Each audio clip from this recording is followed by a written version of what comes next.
You're listening to Sudbury News Talk. I want to show you something. Stand by. On the morning shift. Anything could happen. Sudbury News Talk on the morning shift.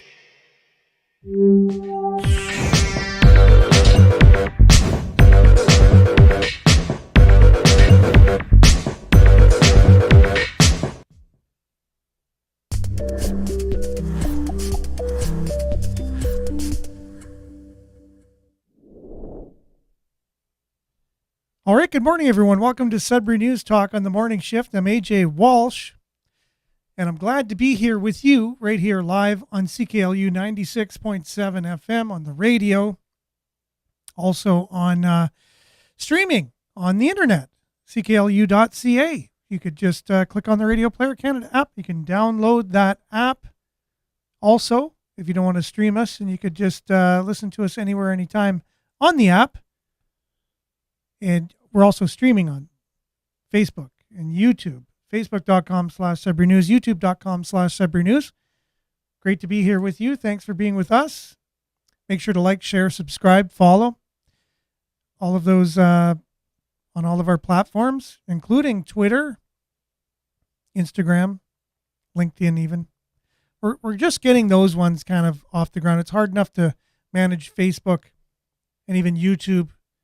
And then Twitter, we're just putting basically the show on Twitter each and every day. I'm sure we could be doing more with that, as hopefully we'll be able to continue and grow despite the bills that are being passed here in Canada. Bill C-11, Bill C-18, Bill C, there's no more media other than state-run media. That bill, that's what all the bills combined are called. But yeah, We're grateful to be here today. Hopefully you're having a great day. Make sure to comment. You're our co-host today. We have Pierre Benum, who said he could be on between 8 and 8:30 this morning. It's already 5 after 8 or so. We got a little bit of a late start going this morning, so I'm not sure. We're expecting Pierre. Hopefully he'll just jump on at some point. And it's always great to have him on the show. He's been coined in the past one of our best guests ever, co-hosts. And so stay tuned for that. We've got a lot of news to unpack, some local news, and then some maybe broader news as well. As yesterday was kind of a big day, coming off the heels of the previous evening's news of Don Lemon from CNN being fired. And yeah, sorry about that, Stephen. Thanks. Yes, it is 7:38. You are right.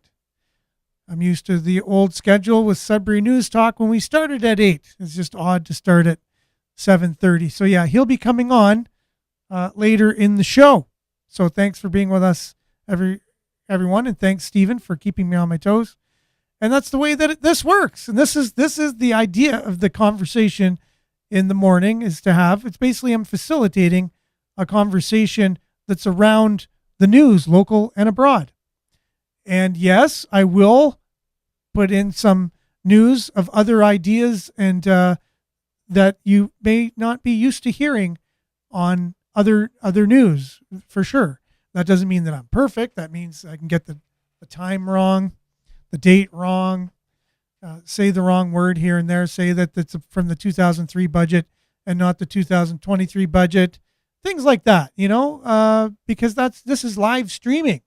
This is something that a lot of people are afraid to actually get out and do because they might make a mistake. But obviously I've learned that you get out there and you make as many mistakes as you can and you keep it going. And eventually your mistakes turn into your weaknesses become strengths, basically, right? So that's the way you got to keep it coming. Anyways, so good morning, Judy. Thanks for being with us this morning. Thanks for being with us each and every day. Hope you're having a great morning. Belinda as well. Good morning. Let us be the sunshine that we need today. Exactly. Great. Always positive. Much appreciated. And yes, thanks for the time, Stephen. We got off to a bit of a late start this morning, and yeah, I'm just Not as crisp as I should or could be this morning. Good morning, Dave. Stay safe as usual. And Monique, good morning, everyone. Thanks for being with us. And good morning, Denise. Good morning from Espanola. Yes, thank you very much.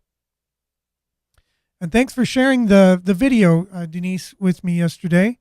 Pierre is going to be coming on smack dab in the middle of where I would have been sharing the video, but maybe we can share a part of it.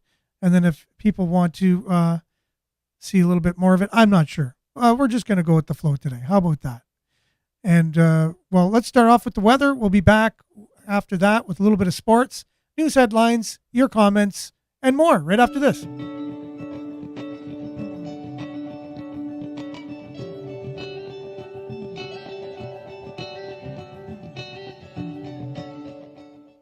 So Sudbury Weather is brought to you by sudburyweather.ca. It just lands on our sudbury.news website. Yes, thanks. Yeah, exactly. I was throwing Pierre under the bus, Stephen. Meanwhile, it was my mistake on the time. So yeah, no, it's awesome. I appreciate that. It's currently -1 degree, but it feels like -4. We had some strange looking ominous, like, look like out of a Stephen King movie adapted from his novel, let's say.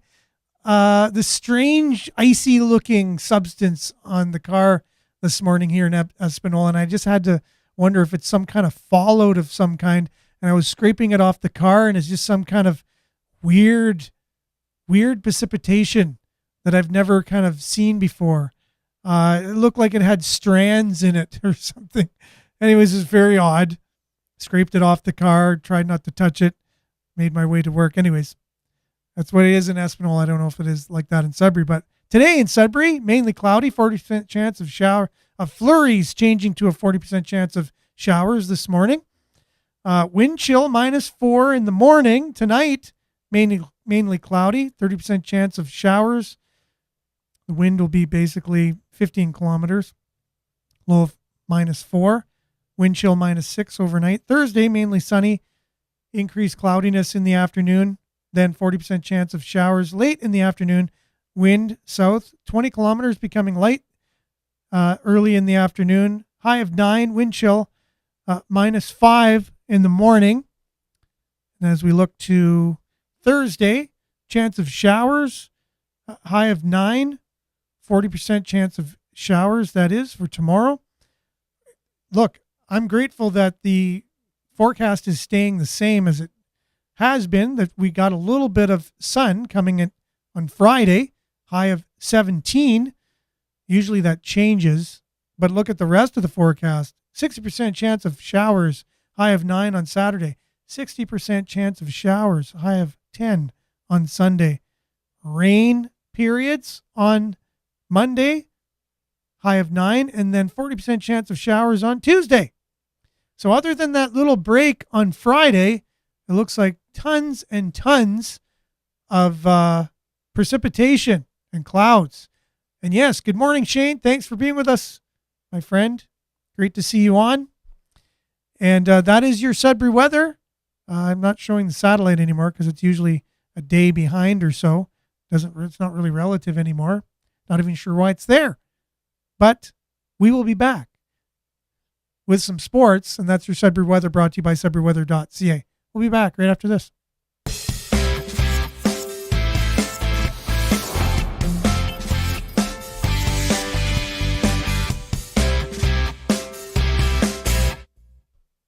All right, and your Sudbury Sports brought to you by Randy Pascal. He is that Sudbury Sports guy.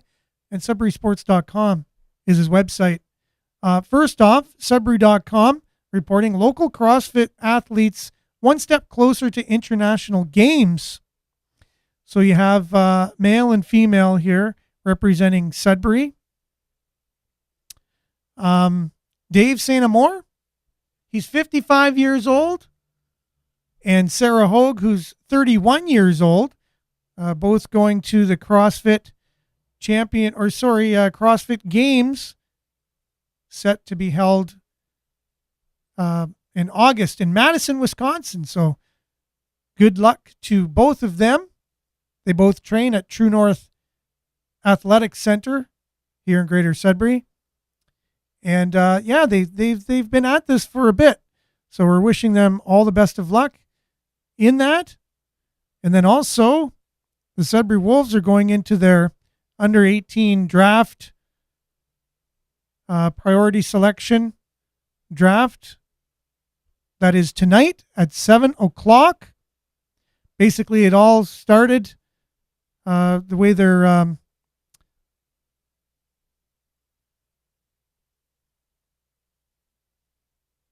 with, let's see here. Yeah, that's the way it goes. Live radio, live streaming. Rob Papineau says basically the under 18 draft has served them well over the years. It's always been the way they have basically a formula, and it all started back with Emmett Sorrentis back in the day, and then in 2018 they picked up Mitchell Weeks, who was basically a solid netminder for them, and then Nick DeGrazia in 2019. And then also in 2022, they picked up Nate Krawchuk, who they currently have as their goaltender in the under 18 draft. So we're wishing them all the best of luck tonight in the draft. And hopefully they can get some promising prospects going forward. The Five will host the Lightning in the final game of the regular season. Tuesday night's matchup against the Lightning will determine who finishes first in the standings. It's high school night, and high school students can purchase game tickets for $10 by showing a valid student ID at the Sudbury Arena box office. It's the last game of 2022-23 for the Sudbury Five, so vouchers can be redeemed for tickets. So as Dario Zulich was explaining to me, that they sell vouchers that are basically like coupons. You can use them for any game. And so they don't go past the season that they're sold. So you got to cash them in. So if you have any vouchers that weren't redeemed yet, you can redeem them for tickets for tonight's game. The last game, it'll determine who's going to be in the top spot in the NBLC. Going into the playoffs, get out and support your Sudbury Five. That is your Sudbury Sports, brought to you by that Sudbury Sports guy, Randy Pascal, and his website, sudburysports.com. We'll be back with some news headlines, breaking down some of our local stories and stories abroad right after this.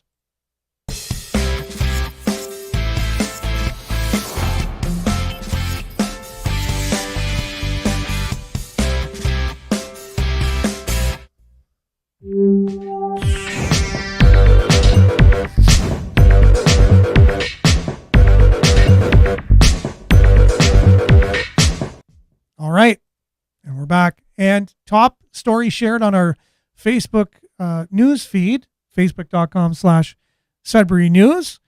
Story coming out of BC, True North, which is an independent media outlet. Yes, it's real media. They all went to school for journalism. They follow all the same journalistic practices. They're just not funded from the government like a lot of news organizations are.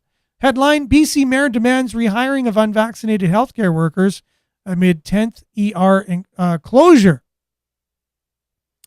So that's, I think, something that I've been wondering about in our healthcare system in Ontario.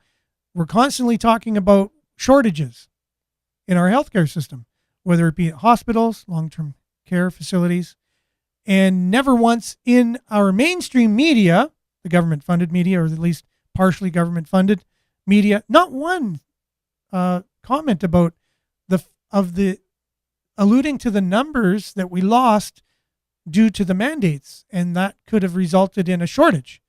Not once, which I thought was really incredible, considering that the numbers could be as high as 40% of the workforce left during those mandates. And so here you have a mayor in BC asking for unvaccinated healthcare workers, demanding that they rehire the ones that were let go. Hey, that would solve the healthcare worker shortage crisis, correct? So that's an idea. I'm not sure what's going on now. I don't even think you need to wear a mask in the hospital anymore. So why wouldn't you just hire them back? Oh, there might be a lawsuit or two. Possibly, yes, that's true, over the way that things were handled. And maybe there's some deeper stuff in there. So thanks, Stephen. So back to the sports report. David St. Amour, former Spartan and principal at Confed. Interesting. You believe, right? So you're not saying that as if it's 100% fact, but we're not sure. But if that is true, that's pretty cool. And good morning, Denise. Thanks for being on. Hope you're having a great morning. This morning, we're just going through some of the headlines here. So Mayor Mike Goetz has made a request to Interior Health to drop the remaining COVID-19 vaccination requirements to hire back the unvaccinated healthcare workers who were put on leave. For more information, just go to our Sudbury News Facebook page and everything is there. It's one of the things I was hoping to do this morning, but I'm not sure we're going to have enough time to do this morning. Was a bit of a getting into, but we might. We'll just see if we got time here. Belinda says Trudeau would take in immigrants, rather take in immigrants than rehire the nurses back.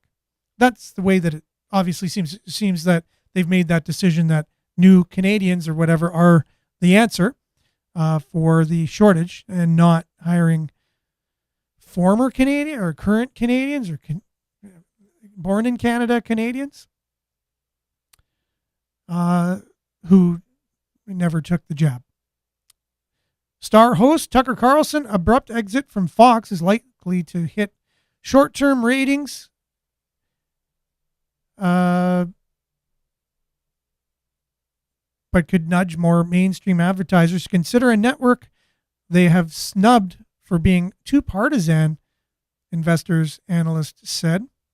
And this is funny. This whole Don Lemon and Tucker Carlson being let go, two totally different stories, by the way, of reasons, I'm sure. But Tucker Carlson has been, I guess, slated that all kinds of things, like he's very partisan, like this news story is alluding to. And if anything, I found him not to be partisan. He's so, what you may call it, he, no matter who he's speaking to, he's holding them accountable. And I've heard him rip on Republicans just as much as he does on Democrats. However, he is a little bit more, his worldview is a little bit more in line, I think, with the conservative side. So that's why they're just going to listen to a little tidbit here and there. They'll make their assumptions. But yeah, that's a very interesting day, what happened yesterday. We're going to have a deep dive into that, but let's see if we have time. The return of jelly pigs, Finnish meat pies, and pulla are coming back to Sudbury. This is SudburyStar.com. Leonela's Bakery is back with their new location on Regent Street. And that's just a huge, amazing thing for Sudbury. Leonela's Bakery, one of my favorites.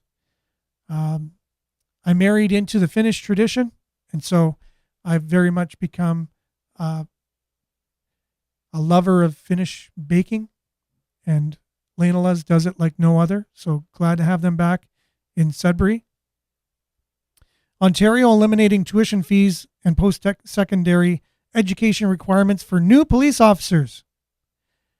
So some might think that I am so grateful that Doug Ford would do something like this, because just like Tucker Carlson was coined with being partisan, I too, because my worldview is a little more in line with the conservative side of things. This will show that I am not. Ontario is making some major changes in an effort to boost police recruitment, including eliminating tuition fees and post-secondary education requirements. So basically, your police officers will no longer need a post-secondary education. Not a fan. I don't agree with that.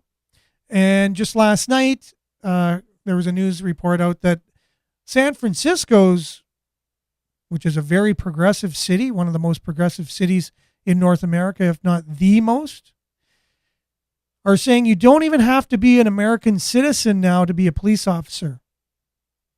So you can be an illegal alien and be a police officer in San Francisco.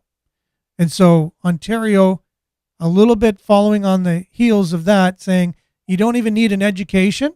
And if you do have an education, we're going to eat your tuition. So we'll pay for your tuition. So free education for you, for a police officer, and you don't even need an education, for crying out loud, to become a police officer. I don't know if I'm a fan of that or not. And with that, I'd like to welcome our co-host for today, Pierre Benum. How are you doing today, Pierre? Hello. I'm doing well. Co-host, huh? Yeah, or guest, I guess. Guest, co-host. What would you like to be coined as? It's up to I you. don't know. That puts a lot of pressure on me, co-host. I don't know. I don't know. With that mustache, you can do anything these days, and you know that. That gives you a free pass. It's opened many doors. So incredible. We were just talking about the news, the news of the day and some of the stories we shared. And so Doug Ford says he's eliminating tuition fees and post-secondary education requirements for new police officers. Mm-hmm. Any thoughts on that? Well, I think police standards should be much higher. Training should be much more strict. Education level should be way higher. I think it should be like high-level military. I don't think it should be the bottom of the barrel. I don't think they should lower the standards. I think they should raise them, and they'll get better people. Yes. No, I 100% agree on that as well. It's like the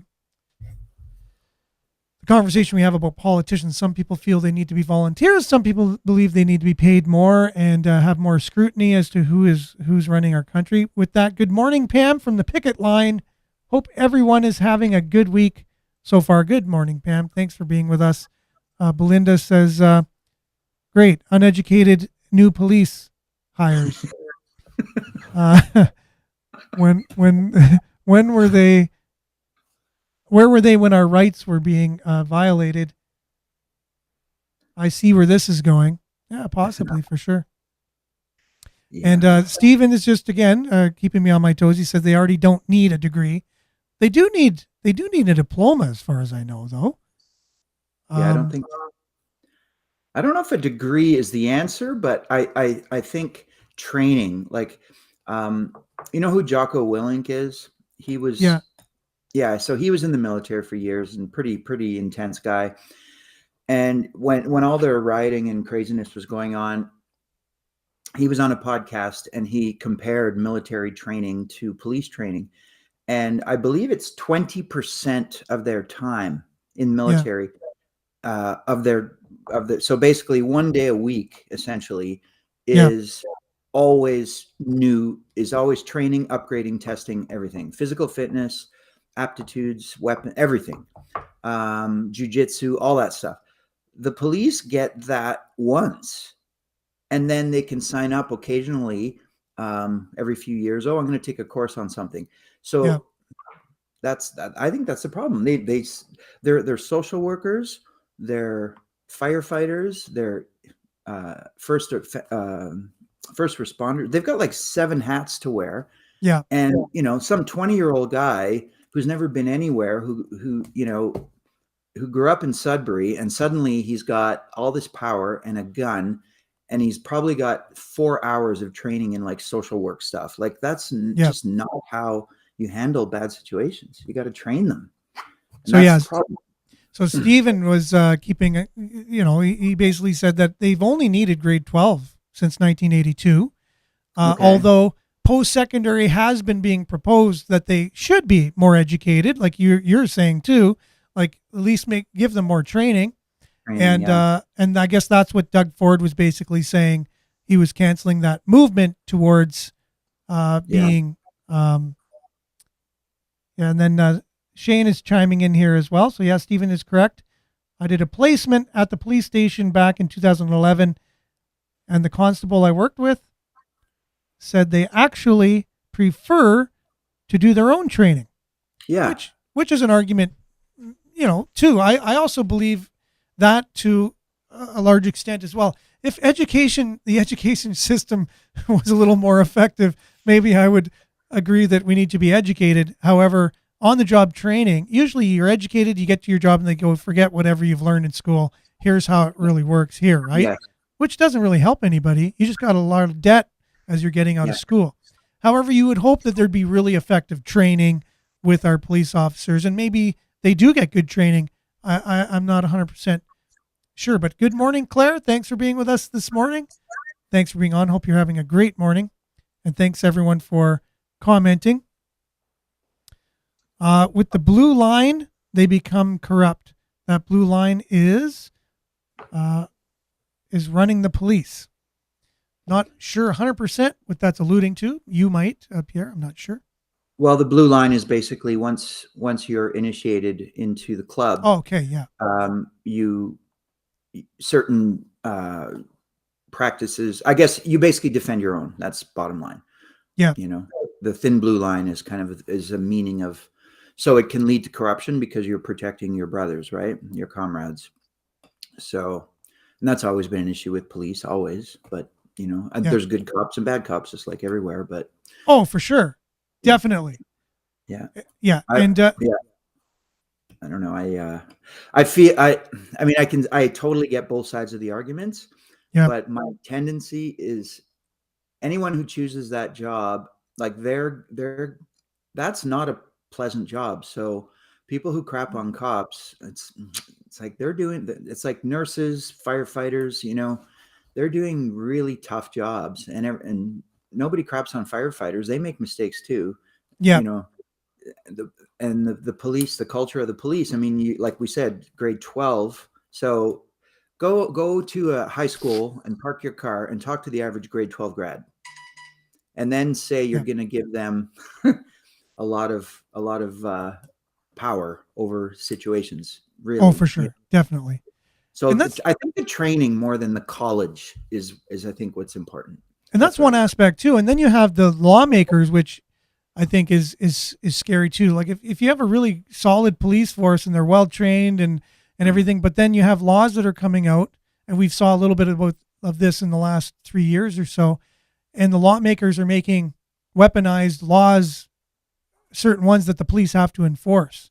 Mm-hmm. Then you almost don't want a huge police force that are well trained, because if they're not working for their citizens, they're more working for a government that is not working for the best interest of their citizens. So that's what I mean. The whole idea of great police. If you look in Nazi Germany, for instance, they had really excellent police. They had one of the best excellent police. They had one of the best police forces ever in the history of mankind. 100% kill rate. Yep, there were no crime there. But if you have the government that's over them, that's allowing, like saying to go out and enforce certain policies or laws or regulations and things, that's what I'm really worried about. I love a great police force if the government over them are, making laws that are in the best interest of the citizens, and they are enforcing those, then I'm all for that. But the opposite it's a fine line. I mean, that's where people will attack me for this, but I admire the US for the fact that they considered that when they were creating the Constitution. They knew that a tyrannical government with, an armed police force or a military against its own citizens is very, very likely, as we can see around the world. So if you have the citizens equally armed and trained to protect themselves from that, you'll never have tyranny. So you could have tyranny on both sides. So how do you manage it? If both parties are equally trained and ready to go, chances are that will de-escalate. It's true. You don't see a lot of cops bursting in houses in Wyoming with guns out. You just don't. Exactly. But you see it in New York City. Definitely. Yeah. If you disarm one side, than Yeah. the possibility of tyranny. You know who's Yeah. going to win. You just know who the winners are going to be. It's the ones And with the arms. And you also get a different culture where people don't rely on the police to come and save me all the time, because most of the time they don't have time to get there, or they're too busy, or they don't care because your call is really not that important. Yeah. So you have something like Switzerland, which is an incredibly ordered, safe country, Yeah. and they have way more guns per capita, for example, than the U.S., and almost zero murders. And very little petty crime. And the police are essentially social workers. They're not around. They're not shooting people up in the streets. They're not throwing people against cars. It just doesn't happen. And because the culture is more civilized, because everyone is armed. Yeah. It's a whole different thing. But And that's not- my whole take on what's going on with our society. I know you're seeing in California, which is basically unraveling like a scroll. The Target stores now have to put their products behind lock and key. Mhm.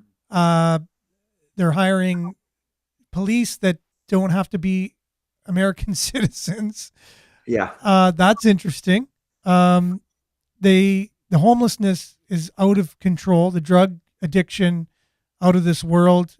It looks like a city of a homeless encampment city, basically. There's lawlessness everywhere. And now you're going to hire people who coming from who knows what country and what they're used to and what culture they have and what laws they're used to, enforcing whatever law they think, whatever law is to them. Why would you want to be a cop in that environment? Like it's a nightmare. And a lawless society, that's what we're becoming, and we don't even know what's expected of us.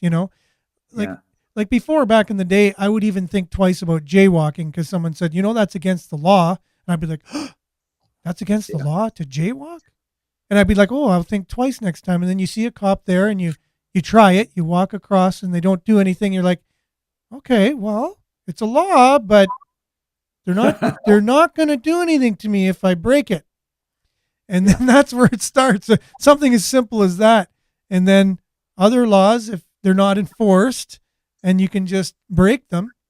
And that's what our young people are seeing today. They're seeing a two-tier system. They're seeing leaders who get away with everything. There's laws, but if you make lots of money and you're in the public eye or you might have a position, you don't have to abide by those same laws. Yeah. And so that's what people are seeing these days. They also don't prosecute a lot of things, right? Exactly. Depending on who the crown attorney is, or in the States, you hear more about it there because they're funded in a different way and they're elected. Yeah. But they just simply, like, looting to them is a just crime because of reparations now. That's the new thing. That's the new argument I heard yesterday on a podcast. And so explain reparations for us, because this is like, there's an ideology that's coming up in our society that's the new religion of our society. So reparation, explain that. It's a rabbit hole, but basically it's if you're African American, you deserve reparations for slavery. So you just literally you deserve a financial payout. That's what the ethos is. So the funny part of it is, for example, California is where it's strongest. The sentiment is strongest in the very, very kind of the state schools like Berkeley and stuff. The very, very left leaning schools. They never had slavery in California. So, so all those looting and Target, the people who justify those, like activists on the news, are saying they have insurance. We're allowed to do this because they owe us for 400 years of slavery. Mm-hmm. Even though the people living in California never had it, and the people who own the stores never owned slaves. Like it doesn't make any sense. So that's a whole rabbit hole. But that's one justification for, and then the prosecutors don't prosecute because they see it as a social justice issue, so they only go after extremely, even very violent crimes and stuff people are still getting out. They have that no cash bail thing. Yeah. It's really crazy. It's not as bad in Canada, but I have a cousin who's a Crown attorney. I hope she's not listening. And is that the catch and release kind of? Well, they look at it, the way they're trained in the last, probably since the late 90s, is they empathize with the criminal because they come from a poor background, or they weren't given a fair shot at life. So this poor guy shouldn't go to jail for 5 years for beating up that old lady, because it's not his fault, because he has no impulse control, because he wasn't raised properly. So let's give him, that's how they see it. Yeah. So basically tough on crime is considered now, a bad thing. So any population that's marginalized or can be looked at as being the victim of some point of history, they're going to bring that into, now you've been victimized at some point, so now your way to get back at society, because somehow society is an entity that needs to be taught a lesson, I guess. Right. And to teach it a lesson, okay, you suppressed my great-grandfather, or society at some point was suppressed, so now society's going to pay the price and allow my progenitors the opportunity to get you back, and it's okay. So tell that to So imagine you're a Polish immigrant. You came to Canada and you're a bricklayer. You've been here 20 years and you've got a couple of kids and you're paying your mortgage and you're working hard. Or in the States, same thing. Mm-hmm. And then or you own a little store, whatever, and they come at you and steal your stuff and say, oh, you owe it to me, because that's the logic, right? It doesn't, there's no logic to it. So it's we're going to continue to unpack that whole, where our society, just to understand our society, because a lot of people don't, they just think we're going down this road and they don't know where it's all coming from, and it's an ideology is what it is. And when you understand it, you then know, oh, that's where they're getting it from. Like, they're getting it from somewhere. And it's been taught in our universities for over 30 years as a truth. It's a theory, all the theories, right? The theory of this, the theory of that. But they're taught as absolute truths, not as theories, even though they say it's the theory, but then they teach it as absolute truth. The theory of evolution is taught as that's science, but it's a theory. Yeah. And that's just one example of many. And and in sociology and social science, I mean, it's not, that stuff's not, it's not science. There's no evidence base. It's very, you can look at any of those kind of studies in like sociology, psychology, anthropology. They're all kind of under this umbrella, and with a very, very distinct kind of narrative that it's presented using scientific language. But when they break down the studies, there's a lot of scientists who just shake their heads at this. They're like, they're using our language, but they're not using our methods. Yes, because they have a very driving agenda. So this, the reparations thing, if you want to use data, I think it's 4% in the U.S. 4% of Americans in the own slaves at the peak. 4%.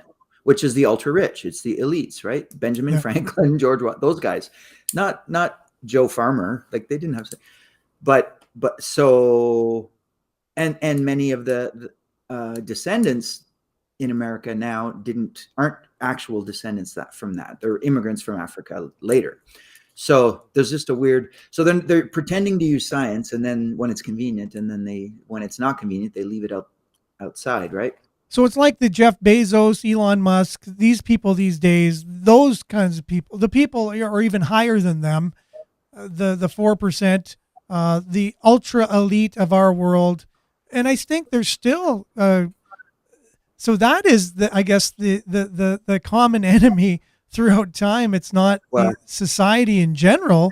It's the upper class, elite, if you will, that are responsible.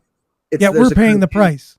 Yeah, there was a cartoon I saw way back, and it had two fat cat bankers in suits, like the stereotype, right? The big overfed, and then he has a little, like an aquarium, and he has a frog and a lizard, and he's like, "Come on, go get him! The frog stole your food." And then he's whispering to the lizard, that frog over there is stealing your rights. And they're just, they're basically, we're puppets, right? Like creating this strife between, right now it's drag queens. Last year it was Black Lives Matter. Every year there's something, right? Yeah. Mask versus no mask. It's always, it's like, as long as you don't focus on who's really manipulating these situations, For sure. we'll keep you guys fighting. And if everyone just woke up one day and realized who the puppet master kind of is or whatever, and we're all in a common situation and have common goals and want the same kind of results, we would then find commonality. And that's exactly what, the opposite of war. Then we'd all be united and not divided. And then that would be something that could be less controlled and less in favor of what, them getting what they want, like spoiled little kids kind of thing. Have you ever seen a spoiled kid, Pierre? Yeah. And how they behave? Oh yeah. And then you see them get what they want after. What goes through your mind? They throw a tantrum. They always get what they want. They're spoiled, and then they get what they want. And then as you see this unravel, what goes through your mind in that kind of situation, right? This is what the elite are used to. They're used to getting what they want all the time. And when they don't get what they want, they're very, very upset. And they have that's where I think, going back to the police, because when you read history, like, I don't want to get on guns too much, but like what the Nazis with Mao in China, and even with Pinochet, the right wingers too, like the left and right, they all do it. It doesn't matter. Left and right isn't even a thing. Like really, horseshoe effect. They come. They end up the same, right? So what happens is you have to have that police force, that those jackboots, those brown shirts, or in China, in China, I just read a bunch of articles on, they trained during the Cultural Revolution. They got the kids to do it, not even the police. They had 12-year-old children, like kind of like what we're seeing now on TikTok with all the crazies. They had teenagers who were the revolutionaries because they were the most easily manipulated, right? Yeah. And it was get rid of the old guard, the old ideas, everything old was bad. So your parents' traditions, bad.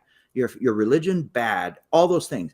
Here's the new thing we're going to install. Go in the streets and beat anyone up who doesn't follow this. That's what they did. They had like 18 million kids roaming the streets, way worse than the Nazis. They already talked about the Nazis. Look at what Mao did with his own people. Not even, at least Hitler, as evil as he wasn't doing it to his own people. The Chinese, the Maoists did it to their own families, like unbelievable. But they were there on the ground before the cops. And if the cops didn't behave, the kids would go after the cops. So think about that. So that's kind of where we are now with when we saw how our cops behaved, like in Australia and Canada. I think Australia was probably the worst when you saw what they were doing there with the. It was very bad. Stuff. Yeah, they were scary. And again, the more I looked into it, it looks like they have a little bit more foreign interference than we even had. Yeah. I think even geographically speaking, they're closer. Yeah. And so they have a lot of politicians that are paid off from outside sources, mainly communist sources, mainly from the largest communist, strongest country in the world. Yeah. And so you saw a lot of their kind of policies being played out in that country. And I do have to say, when we were talking about society, I said progenitors when I actually meant progeny, but basically Stephen was saying. I knew what you meant. Exactly. It's the opposite. I know. So yeah, it's early in the morning. We do our best, but thanks, Stephen, for keeping us on our toes as usual. No, it's true. But for sure. That kind of training, I mean, it works, they perfected it. And we see that today. People like a George Soros, let's say. So he's actually known to give the money. He's the money behind a lot of these movements. And it is, again, I'm not as studied as you might be about what happened in China, let's say with Mao, but I am with the brown shirts in Germany, and you just go out and beat people up until they do what you want, and you put fear into them physically. And that's what we're seeing today with these movements. They've all been hijacked. Sure, the movements themselves aren't necessarily wrong for one particular marginalized section of the population to want the same rights as anyone else. I think by and large, society, our society, Western society, has been doing a good job of that over the years, and you can see that with people in different positions in the power structure and all that changing. But you see all of these movements being hijacked and financed by people that want them to turn into a brown shirt type of idea and get out there and be violent and these types of things. Tim Pool brought up a really interesting point that stuck in my mind, and it really makes sense. So his argument is that it's not actually top-down ideological, because there's too many weird sort of dots that are connecting that don't make sense. Like 10 years ago, remember the Occupy movement, right? Yes. That was kind of a libertarian left, kind of screw the government, kind of, corporations are bad, bankers are bad, government's bad. And it's something that I think appeals to a lot, like it was a general umbrella type of idea, which appeals to a lot of people who feel oppressed, which is, I think the common person could all relate to that. It brought all these people together because it was a, without sounding like a Marxist here, but it was a class war. It was not an identity war. Yeah. Then they flipped it, and those people's kids, from like 8 or 9 years old, this is Tim Pool, not me talking. Those people's kids, so Generation X, my generation, yours and my generation, our kids grew up on the algorithms of the ideology, not the ideology. So that's where all of a sudden you have screaming youth in the streets attacking someone not wearing a mask in a grocery store, defending big pharma. So how does that even make sense? That it's completely incongruous. That's totally against what they think they believe in about liberty and sovereignty and all those things. And then you throw in a few other things, and so there's let's just throw in, to make it fun, Ukraine, drag queen bingo, and Pfizer. How are those things, all three things, linked? They're not. Exactly. They're not at all. No, but they are now. And they're funded and supported by the upper echelon that you and I talk about all the time, the Soros level and above. Those people are not political. They're using globalist sort of hegemonic, like a system to control the planet. They don't care if it's left or right. It doesn't matter. It's basically us and them. And they use the algorithms through Google, Facebook, yada, yada, yada. And Tim Pool has data on this. It's scary. Yeah. Basically, these children were raised on algorithms. And now, so the more police violence you see on YouTube, the more you hate cops. The more Russian violence you see in Ukraine, the more you hate Russians. And the echo chamber becomes so small that the algorithm is shaping our youth. And now all those kids are in university. And that's why we're seeing all the chaos. And they don't even know they're trained because they're so brainwashed. So they're basically, on one hand, they have this multi-billionaire Soros and his friends pumping into all these community organizations, hundreds and thousands of them. And then on the other hand, you have the computer, and these kids are addicted, and it's just like, so it's a recipe for, it's a nightmare. And that's the actual sound it makes. I'm sure. And then we take these grade 12 guy from Timmins and give him a gun and expect him to go and understand the complexity of that. Yeah. And like enforce. Yeah, exactly. Law and order in Sudbury. Takes some high level redesigning of systems. In a way, like what the AI and the robots, and one thing I like about them is they have no, the lack of humanity means they're only logical. Yeah, exactly. If you tell the robot, go and handcuff, anyone who is hurting old ladies in New York City tomorrow, and they've got cameras everywhere, and they'll just, you can't make up a story. It's like, you did it. I saw it on camera 12 hours ago. You're done. That's what's going to be. And that's the problem with AI that I've said earlier too. Yeah, because no one's going to know what's real anymore. It's going to be someone who was caught on camera doing something will say, no, that wasn't me. That's an AI fake. Oh, yeah, That's yeah. a whatever they call those deep fakes. Although the Chinese surveillance, you were talking about jaywalking. Yeah. Have you seen those big video screens in China on if you jaywalk? They put your face Yeah. up or something, right? And shame It does you. your facial analysis, and Yeah. it puts all your data so that when cars are waiting at a red light, they can see AJ Walsh jaywalked yesterday. He can't go on a train to Montreal to see his family next week for the wedding. Oh man. And we're laughing, but that's coming here. But we're laughing. Crazy. I know it's crazy. It's Yeah. crazy. It's like it's worse than a Black Mirror episode. There's no doubt about that. Whenever I talk, Black Mirror was it was so scary, and now it's like, oh, that's real. Exactly. But it's whenever I talk to cops now. I was at an event a few days ago with about 100 cops in a room, and I was just chatting and stuff. And you try to go there, in a friendly, joking sort of way. Yeah. And one-on-one, they're always on your side.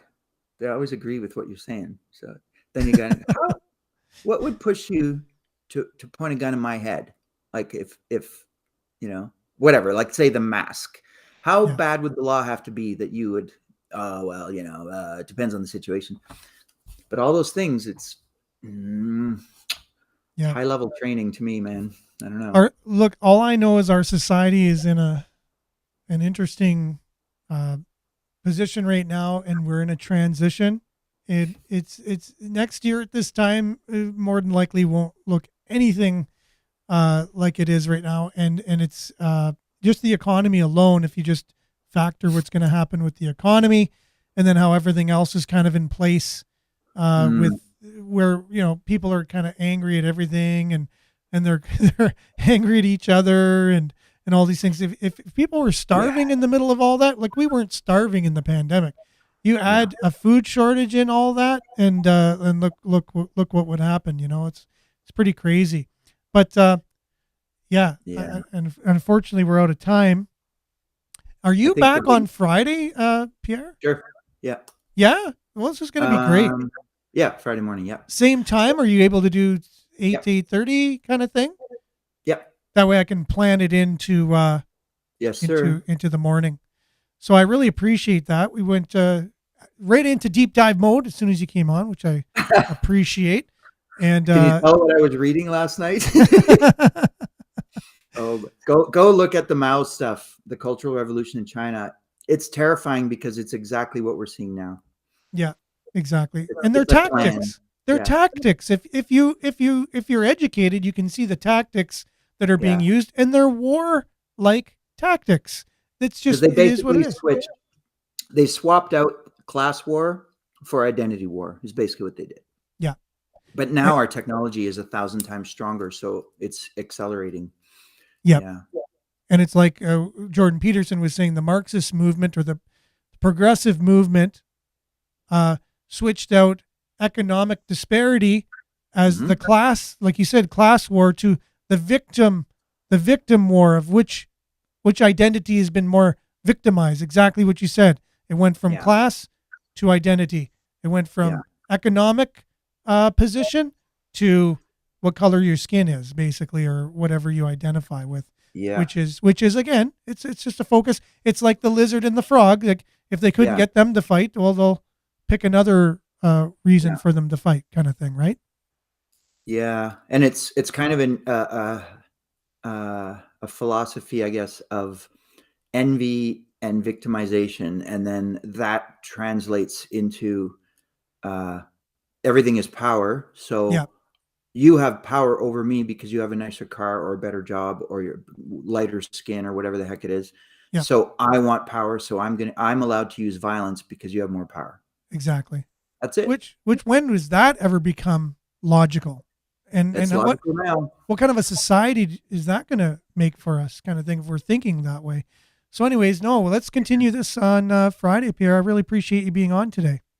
All right. I'll see if I can dig up some links for you. Yeah, that'd be awesome. Even deeper dive with Pierre on Friday. Yeah. So thanks for being with us today, Pierre. And thanks everyone for your comments. And thanks to CKLU for us being on Facebook and YouTube. Stay tuned now for Earshot Daily on CKLU. What's that, Pierre?